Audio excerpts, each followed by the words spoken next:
like to thank the organizers for inviting me. I was introduced as a lawyer. I'm not going to talk so much about law, so not to worry about that. And I'm dealing with a topic that I haven't spoken about for almost 3 or 4 years since I gave up my academic career.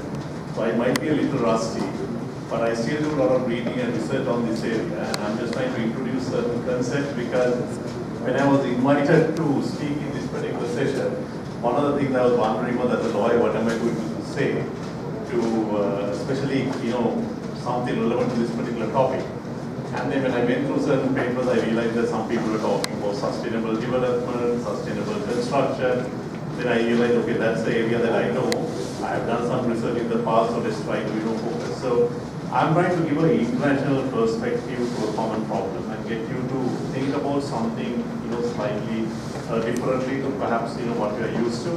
So if you have any questions, because I might not be able to say everything I want to say in 20 minutes, but I'll be staying on after my presentation. So if you have any questions, you can ask them. So these are the key areas that I'm going to cover. Everybody is talking about sustainable development, but we need to understand what the concept means, because that is one of the most misunderstood concepts in the world. So one of my duties today, what I'm trying to attempt is trying to break it down in a way that you all can understand what is meant by sustainable development and how we can achieve it, and what would be the challenges. Let's say we are talking about, developing megapolises, developing eco-cities and so on, what is meant by, what should be the key features of a sustainable city. And we are talking about, we are in the era of good governance, so what do you mean by sustainable governance, and what would be the innovative approaches.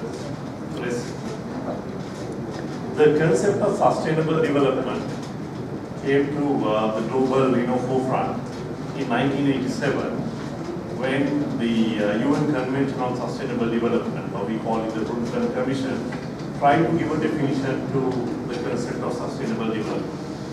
However, there are older definitions. For example, if you look at the Dhammapada, there is a definition of sustainable development by Lord Buddha.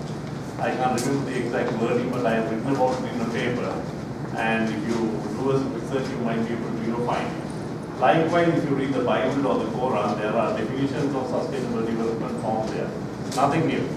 However, in 1987, when sustainable development was defined for the first time universally, by the United Nations, people decided to pick only one aspect of it, right? And that is what you see here. Development that meets the needs of the present without compromising the ability of future generations to meet their own needs. Beautifully written. But the misunderstanding comes here. A lot of people think that this is a definition about green development, saving the environment, right? And a lot of people think that sustainable development means you have to save something for the future generation, which means we should not overuse the natural resources, leave something green behind. And there's the famous Kenyan proverb, for example, say that this land is not yours, you have borrowed it, right, from the future generation. Right? So under that concept, we think that, okay, we have to be environmentally superior, we have to be environmentally concerned when we are building cities and so on.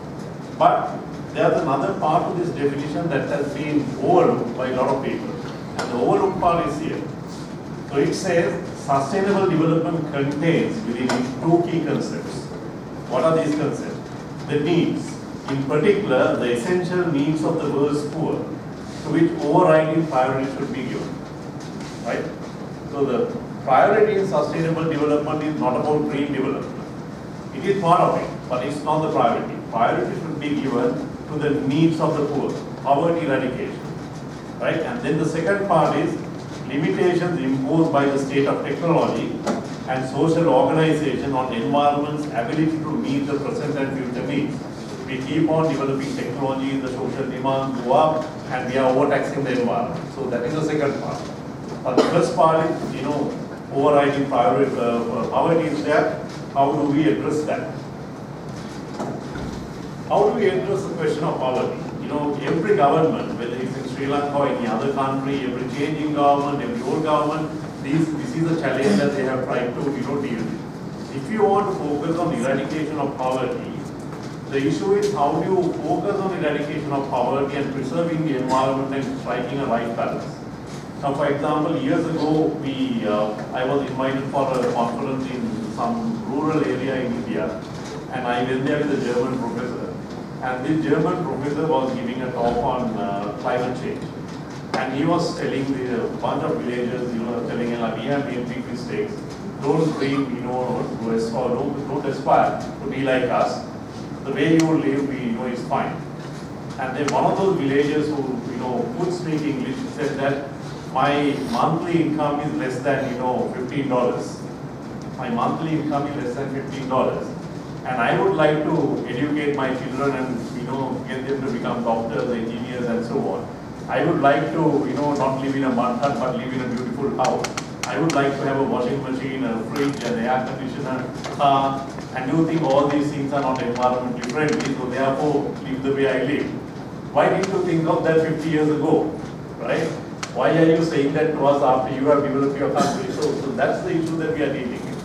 It's easy when you can take center stage, being from a developed country, being from a rich country, you can preach and say that you guys are not environmentally friendly and don't make the same mistake that we made. But people's aspirations will have to be dealt with, especially when you are living in a democratic society. In a democratic society, if you are lucky, any government is good for 5 years, right? And in any democratic country, every 5 years there are elections. So unless you make the people happy, right? Unless you make the people happy, you won't have a steady government. India experienced that few years ago. Within a time span of 6 years, between 2002 to 2008, there were 4 different governments. Every 1.5 years there was election, right? So what is the reason for that? The reason for that is, if you don't put on the plate, if you don't create enough jobs, if you don't create industries that could create enough jobs, there is no point talking about the environment. Can you ever win an election only talking about green development? Imagine, President Maithripal saying, Prime Minister Vikramasinghe or the former president coming on stage and saying that I am going to do something for the future generation and create a green environment. Will they win election? They will not. Right? So eradication of poverty should be given priority. Now, look at the depth of the problem here. According to some of the calculations that I'm reading here, which was done by the UN in 2002, one of the goals is to reducing the number of people without access to clean water from 1 million to 500 million people. So think of this as a global issue. We have 6.2 billion people in the world. 1 billion people don't have access to clean water. That is 1/6 of the world population. Almost the size of India. India has about 1.2 billion, so 1 billion is almost the size of India, right? Then to halve the number of people without proper sanitation to 1.2 billion, that is 2.4 billion, 40% of the world population have no access to proper hospitals, have no access to proper toilets, right? They have no sanitation related issues. Then to increase the use of sustainable energy sources and all that. Now in Sri Lanka, we might think that we have water. In Sri Lankans are, I think, very spoiled, because if we have a 4-hour water cut, people go to streets and and with posters and everything. You go to India and see there are people in certain villages, you get water once a week. In most parts, Chennai, Mumbai, Rajasthan, you get water for 2 hours every other day. Household water, right? So you are lucky to be in a country like this, right? And so water is not a huge issue. But what about poverty eradication? Now the international poverty line at the moment is $1.25 per day. If you are earning less than $1.25 a day, wherever in the world you are considered to be living below the poverty line. Can anybody guess, what is the percentage in Sri Lanka who live below the poverty line? Any idea? I don't think our census are very accurate, but even if you take it as an accurate prediction, at the moment it's approximately 25%. So 1/4 of the Sri Lankan population lives beyond $1.25 a day. In today's term, that is 160 to 170 rupees a day. That is their daily earning. And this is sometimes a family earning. A family of 3 or 4 people live with that kind of money. So when you need to eradicate poverty, and address issues like that, you can't only think of, green construction, green environment, clean energy, right? Because if you look at industrial development in a country, we need power. In order to develop Sri Lanka as an industrial nation going forward, we need power. If you look at historically since we opened our economy in 1979, what are the industries that we have started in this country? Prior to 1979, I don't think that there were industries. But after 1979, apart from the garment industry, what are the actual industries we have started? The biggest foreign revenue earner for Sri Lanka is sending, poor housemates, overseas, right? Which is a fact. We don't have industries.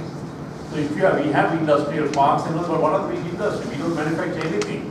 And we live in South Asia, which has more than 1/4 of the world population. South Asia has more than 1/4 of the world population. That is the market size that we are looking at, right? And we say that we have a very literate, population. Just because you can write Sinhala and read Sinhalese doesn't make you literate, right? Sinhalese is a language spoken only by 20 million people in a tiny little country. So those are some of the issues we have.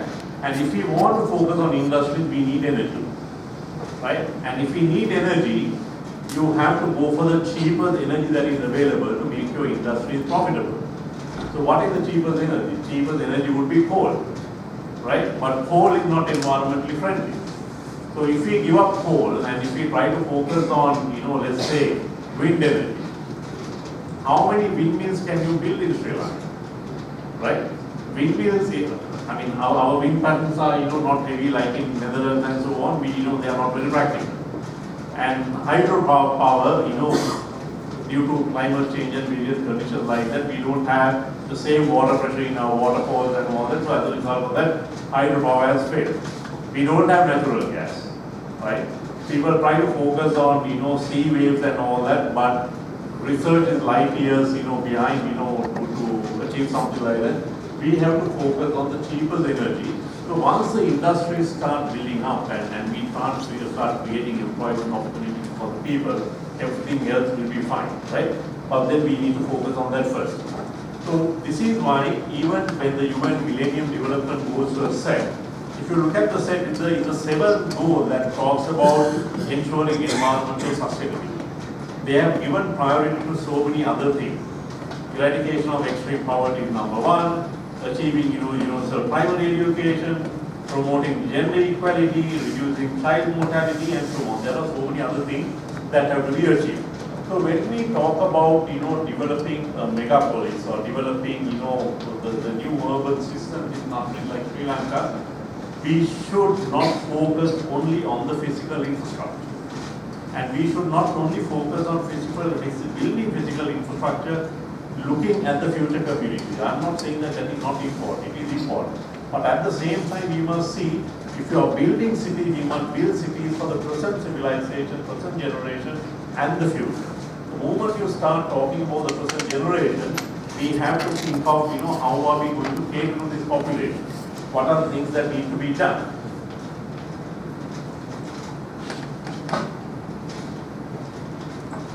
Now, when you try to deal with these problems, one of the issues we have internationally is overpopulation. I will talk about the national issue in a minute. Why do I say overpopulation is a issue in the is an international problem? Overpopulation is a problem because internationally, if you look at the developing world, 80% of the world population, 80% of the 6.2 billion people live in the developing countries, right? And they consume only 20% of the world's resources. On the other hand, 20% of the world population lives in the developed countries and they consume 80% of the world's resources. How many countries are there in the UN system? We have approximately 198 countries registered at, in the United Nations. Out of these 198, only about 38 countries fall into that developed category. So these 38 countries consume 80% of the world's resources, whereas 160 odd countries, consume only 20%. The same pattern you can see in Sri Lanka. If you look at the Colombo district and the Western province, the consumption of resources in the Western province is about 75%. and only the balance 25% goes into the rural areas, right? So as a result of that, we have overpopulation, in the megapolis. Now, in Colombo, when we create the megapolis, the problem will be even severe. So how do we find solutions to cater to these things?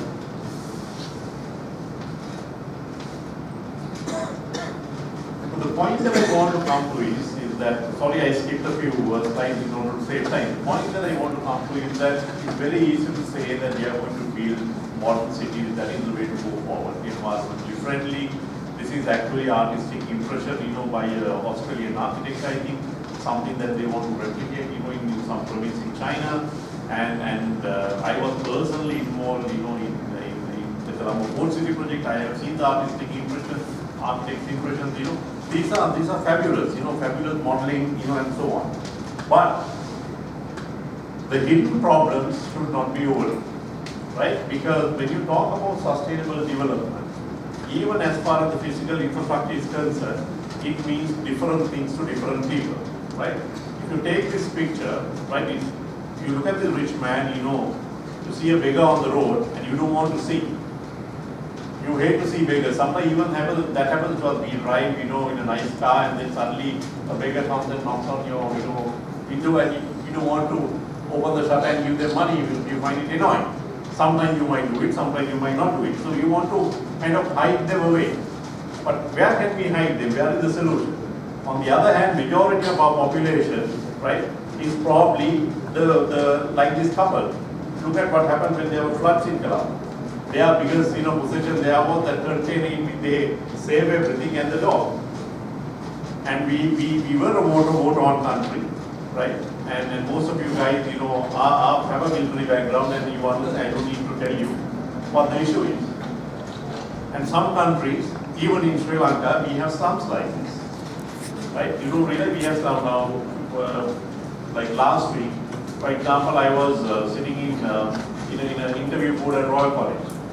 And there were all kinds of people, coming for admitting children, and they had Colombo 5 addresses, Colombo 7 addresses. When you look at it, okay, right, something's wrong here. When for inspection, you won't believe the slums that are there, even in the metropolitan Colombo. There's a tiny street, and then suddenly there's a Panaya Wasa, Happy Wasa, and so many people, and these are like forgotten communities, right? They have never ever found a political solution. Now, this is a picture that I took in Brazil when I went for a particular conference, right? When one of the professors in Brazil, who spoke on the same issue about sustainable development and forgotten communities, he said, okay, let me take you to my apartment and you will see the tale of two cities, right? So, this is not a doctored picture, this is the actual picture. On the right hand side, what you see, it's a beautiful, and they even call it a green apartment. I don't know why, maybe because there are a few plants, on the balcony. And this is called a sustainable construction that has been put, in uptown, in one of the capital cities in Brazil. And then there is this huge wall, and right next to that, there are 300,000 slums. Right? There are 300,000 slums. Right? So the government focused on green construction, right, and gave, some benefits, to the architect and the engineer and the construction company for putting this up. And they put up some fancy buildings and sold it to, the rich people who could afford it. But what about the environmental pollution, lack of sanitation, poverty that is happening right next to? So one of the challenges going forward for us would be, how do we convert urban slums into green apartments or green housing, while preserving the needs of the current population and answering the needs of the future population. The answer lies here.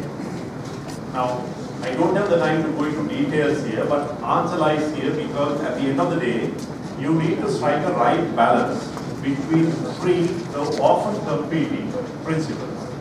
Principle of environmental sustainability, the principle of social sustainability, and the principle of economic sustainability.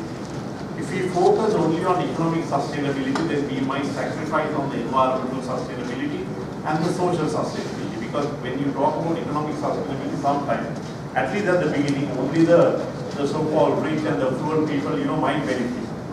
and we might go on for profit making rather than thinking of future generations, and as a result of that we might not think really green in order to expedite our profit, so environment will be sacrificed. Likewise, if we talk only about the environmental development and we will be focusing only on green development, and therefore there won't be, we will not be focusing on industrial development, and that will be bad for the country. And likewise, the economic development that a country will undertake has to take care of the society, both the rich and the poor, have and the have-nots. The environmental preservation also need to take care of the society, present and the future. If we can balance all three, and then at this point, in the midpoint, you will find sustainable development. Now, in order to come up with sustainable development, a country needs policies and laws to implement policies, right?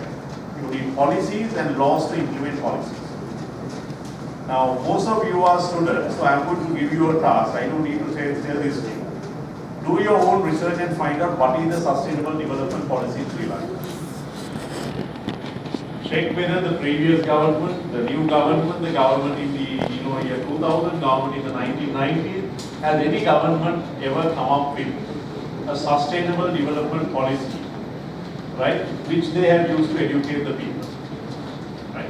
We have laws, we have many laws, we are passing new laws, thinking of new laws, right to Information Act, in-person bill, all that is fine, right?